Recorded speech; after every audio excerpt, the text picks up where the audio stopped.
देखिए, रात 8 बजे प्रधानमंत्री का संबोधन है और जब भी प्रधानमंत्री रात 8 बजे आते हैं तो कोई बड़ा अनाउंसमेंट होता है। तो आज अनाउंसमेंट के लिए आज देश को सुनना है या फिर ये माने कि ये पूरा ऑपरेशन सिंदूर से लेकर सीज फायर तक का जो ऐलान हुआ है इस पर वो अधिक बातें रखेंगे?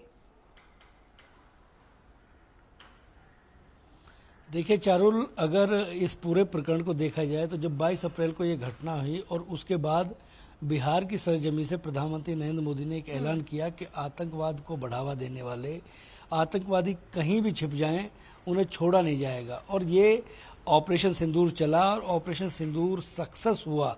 जिस तरीके का पूरा घटनाक्रम हुआ है उसमें एक बहुत बेहतर व्यवस्था जो हुई, वो 140 करोड़ की आबादी जो है हिंदुस्तान की, पूरी जन जन, एक एक व्यक्ति, एक एक नेता, एक एक विपक्ष का नेता, तमाम एकजुट दिखे। लेकिन अब जिस तरीके से इसका पटाक्षेप हुआ है, इसमें स्वाभाविक तौर पर अब आगे राजनीति ना हो, इसलिए प्रधानमंत्री नरेंद्र मोदी का स्पष्टीकरण जो है वो देश सुनना चाहता है कि क्या किस परिस्थिति में इन सब चीज़ों को हुआ। हालांकि सेना की तरफ से समय समय पर जानकारियां दी जाती रही जनता को कि किस तरीके से ऑपरेशन चल रहा है और किस तरीके से देश की अखंडता और देश की संप्रभुता को बनाए रखना जो है उनकी प्राथमिकता में शामिल है। लेकिन फिर उसके बावजूद भी तमाम कूटनीतिक और तमाम जो व्यवस्थाएं होती हैं वो सब निरंतर चलती रही। प्रधानमंत्री नरेंद्र मोदी लगातार बैठक करते रहे पल पल पे।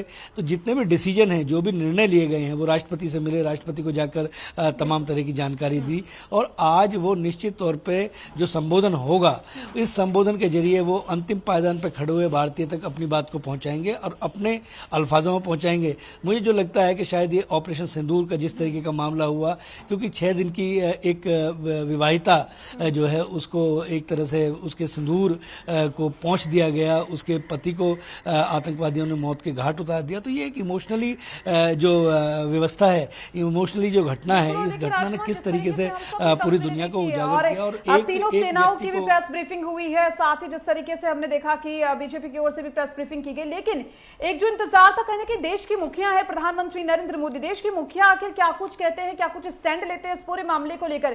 क्या लगता है उनको सुनना किस तरीके का हो सकता है? क्योंकि देखिए इस चीज का, इस संबोधन का हम सभी को इंतजार था कि आखिर क्या कुछ होने वाला है। ये जो सीज फायर हुआ है उसको लेकर क्या कुछ प्रधानमंत्री नरेंद्र मोदी हम सबके सामने रखेंगे? बिल्कुल, देखिए चारुल, हर व्यक्ति चाहता है कि उस देश का जो संवैधानिक पद पर जो, क्योंकि अगर हम अपने देश की बात करें तो राष्ट्रपति हमारे प्रथम नागरिक हैं। उसके अलावा तमाम जो प्रशासनिक व्यवस्था, तमाम जो देश को चलाने की जिम्मेदारी है वो प्रधानमंत्री के ऊपर होती है। प्रधानमंत्री नरेंद्र मोदी को जिस तरीके से उनके कठोर निर्णयों के लिए जाना जाता है, चाहे नोटबंदी का मसला रहा हो और चाहे तमाम तरह के जो फैसले हैं, धारा 370 को हटाने का मसला हो, क्योंकि सरमौर है जो अपना जम्मू कश्मीर है, वो कहीं ना कहीं हिंदुस्तान का सरमौर है और उसको व्यवस्थित रखना बिल्कुल नैतिक जिम्मेदारी बनती है। और धारा 370 को हटाकर एक आवाम को जोड़ने का प्रयास किया और तमाम जो व्यवस्थाएं हैं, तमाम जो जम्मू कश्मीर की जो आर्थिक स्थिति है, आर्थिक रीढ़ है, उसको मजबूत करने का काम किया। आज इस संबोधन में बहुत सारे ऐसे तथ्य होंगे जिन तथ्यों से व्यक्ति रूबरू होगा, देश समझेगा, देश जो है किन परिस्थितियों में किस तरीके से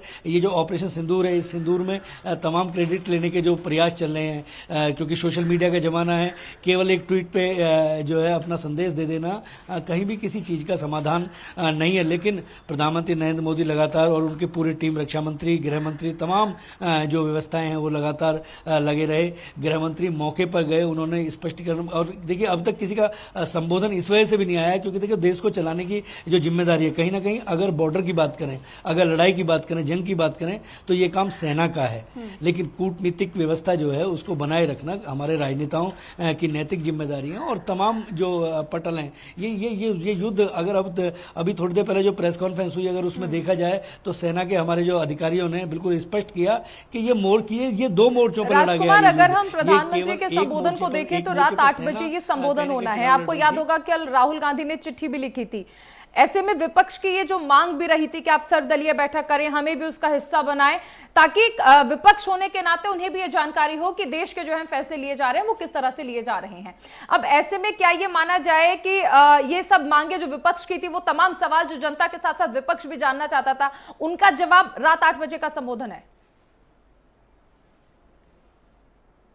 scrutiny to अगर इस पूरे प्रकरण को देखा जाए तो सर्वदलीय बैठक बुलाकर सरकार की तरफ से उसमें रक्षा मंत्री ने अध्यक्षता की। रक्षा मंत्री राजनाथ सिंह ने तमाम जो पहलू थे, जितनी जानकारी दी जानी चाहिए तो उतनी जानकारी दी गई। उसमें कांग्रेस के राष्ट्रीय अध्यक्ष मल्लिकार्जुन खड़गे के अलावा राहुल गांधी मौजूद थे और उसके बाद उनकी तरफ से जिस तरीके का एक तरह से समर्थन सरकार को मिला, ये भी निश्चित तौर पर एक काबिल तारीफ है और इसके लिए धन्यवाद किया गया। आज भी भारतीय जनता पार्टी के जो प्रवक्ता हैं संबित पात्रा, उनकी तरफ से निश्चित तौर पे कहा गया कि एक नए भारत का निर्माण हुआ है। इसमें विपक्ष जिस तरीके से आया, उन्होंने स्वाभाविक तौर पर हमेशा, अगर बात की जाए तो संबित पात्रा हमेशा जो है वो कहीं ना कहीं जब प्रेस कॉन्फ्रेंस करते हैं तो उनका सीधा निशाना राहुल गांधी पर होता है, गांधी परिवार पर होता है। लेकिन आज जिस तरीके से उन्होंने प्रेस कॉन्फ्रेंस में बिल्कुल स्पष्ट तौर पर एक तथ्य को रखा कि किस तरीके से हमारी सेना ने कितने किलोमीटर अंदर जाकर, और ये जो आतंकी पैड थे, आतंकियों का जो ठिकाने थे, उन ठिकानों को ध्वस्त किया। इसमें निश्चित तौर पर विपक्ष की बहुत महत्वपूर्ण भूमिका रही है। लेकिन प्रधानमंत्री नरेंद्र मोदी का सार्वजनिक जिस तरीके से वो देश को संबोधित करने का जो निर्णय, अपने मन की बात करते हैं, मन की बात में एक अंतिम पायदान पर खड़े हुए बहुत छोटे छोटे कार्यकर्ता, बहुत छोटे छोटे समाज के लिए जो काम करने वाले लोग हैं, कई बार उनसे जुड़ जाते हैं। लेकिन 140 करोड़ की आबादी में अंतिम पायदान, बिल्कुल अंतिम पायदान पर जो व्यक्ति खड़ा हुआ है, वो भी जानना चाहता है कि देश का जो प्रधानमंत्री है, देश के जो प्रधानमंत्री हैं, उनका क्या इस आज जो निगाहें वो कहीं ना कहीं 8 बजे घड़ी की सुई पर होगी कि आखिर प्रधानमंत्री नरेंद्र मोदी क्या कुछ कहना चाहते हैं। आखिर ये जो सवाल है कहीं ना कहीं जो हम सब के जहन में है, जनता के जहन में है कि क्या कुछ हुआ ऑपरेशन सिंदूर को लेकर, सीज फायर को लेकर, और सीज फायर के बाद में क्या कुछ हालात हैं, किस तरीके से देखा जाएगा और इंडिया का क्या कुछ स्टैंड होगा उन सब को लेकर। लेकिन इस बीच जब पहलगाम हमला हुआ था 22 अप्रैल को, उसके बाद जो है प्रधानमंत्री नरेंद्र मोदी कई कार्यक्रमों में शामिल हुए, जहां पर वो ये साफ तौर पर कहते हुए नजर आए थे, जिस तरीके से मधुबनी में उन्होंने कहा था कि अब आतंकियों का सफाया होगा और आतंक को हम मिट्टी में मिला देंगे।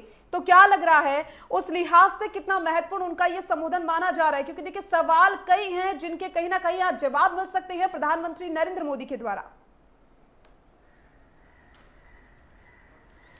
देखिए दीपिका, निश्चित तौर पर अगर देखा जाए तो प्रधानमंत्री नरेंद्र मोदी की अगर नीति को समझना है तो सबका साथ, सबका विकास और सबका विश्वास को लेकर कहीं ना कहीं वसुधैव कुटुंबकम, पूरी दुनिया को वो एक परिवार के तौर पर देते हैं। कई बार उनके संबोधन में इस तरीके के जो अल्फाज हैं, जिस तरीके के उन्होंने शब्दों से कहा है, वो पूरी दुनिया जो है वो कहीं ना कहीं पूरा विश्व जो है वो एक परिवार है। और एक परिवार में जिस तरीके से लोगों को रहना चाहिए, जिस तरीके से अनुशासित तरीके से रहना चाहिए, उस तरीके से उन्होंने बिल्कुल इस पर तौर पर कहा। लेकिन अगर आतंकवाद सर उठाएगा और आतंक सर उठाएगा और एक आम व्यक्ति की जिम्मेदारी, आम व्यक्ति की सुरक्षा भी नैतिक जिम्मेदारी बन जाती है। प्रधानमंत्री नरेंद्र मोदी का ये जो संबोधन होगा, निश्चित तौर पे इतिहास के पन्नों में अगर देखा जाए, देखिए ऑपरेशन सिंदूर अब भी दीपिका लगातार जारी है, इसमें कोई दो राय नहीं है। और स्पष्ट कर दिया है सरकार की तरफ से कि यदि हिंदुस्तान की सही जमीन पर कहीं भी आतंकी घटना होती है तो उसको युद्ध माना जाएगा।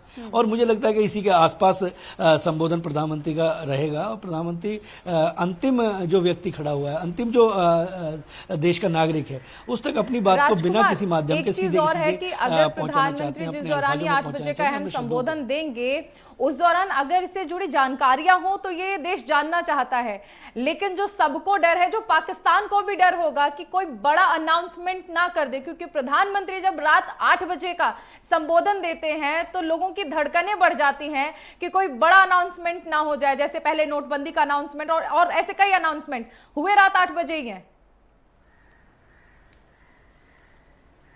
चारुल, थोड़ा सा और आगे बढ़ना होगा। केवल पाकिस्तान नहीं, पूरी दुनिया को इस संबोधन का मुझे लगता है कि शायद इंतजार है।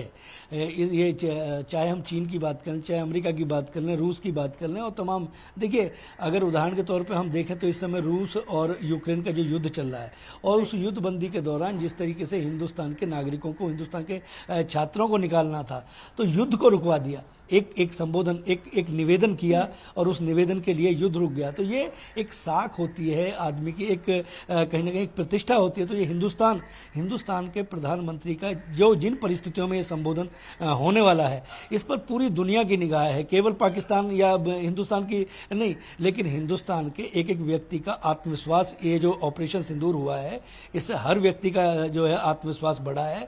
और पूरा देश जो है अब इस समय भारत बदल रहा है, भारत सक्षम है सबल है, अपनी जो सरजमी है उस सरजमी को सुरक्षित रखना उसकी पहली प्राथमिकताओं में है। अगर कहीं आतंक होगा तो उसका मुंहतोड़ जवाब बिल्कुल निश्चित तौर पर दिया जाएगा। तो पूरी दुनिया इस संबोधन के लिए सेना ने आतंकवादियों को मुंहतोड़ जवाब भी दिया और पाकिस्तान की जो नापाक हरकत थी उसका भी करारा जवाब दिया। बहुत बहुत शुक्रिया राजकुमार आपका तमाम जानकारी को साझा करने के लिए। और देखिए आपको बता दें कि प्रधानमंत्री नरेंद्र मोदी आज देश को संबोधित करने वाले हैं। रात 8 बजे देश को संबोधित करेंगे प्रधानमंत्री नरेंद्र मोदी और अहम संबोधन उनका ये माना जा रहा है कि किस तरीके से आखिर वो क्या कुछ कहने वाले हैं और जनता के सामने वो होंगे और जनता को इसका इंतजार है क्योंकि देखिए ऑपरेशन सिंदूर जो है वो यहां पर जारी है, उसके बाद सीज फायर और अब क्या कुछ स्थिति बनी हुई है, इन सभी बातों को लेकर लगातार जो है कई तस्वीरें हम सबके सामने हम देख रहे हैं कि किस तरीके से जो है अंतर्राष्ट्रीय लेवल पर भी ये संबोधन जो है वो कितना महत्वपूर्ण हो सकता है और तीनों सेनाओं की ओर से जो है प्रेस ब्रीफिंग भी की गई है।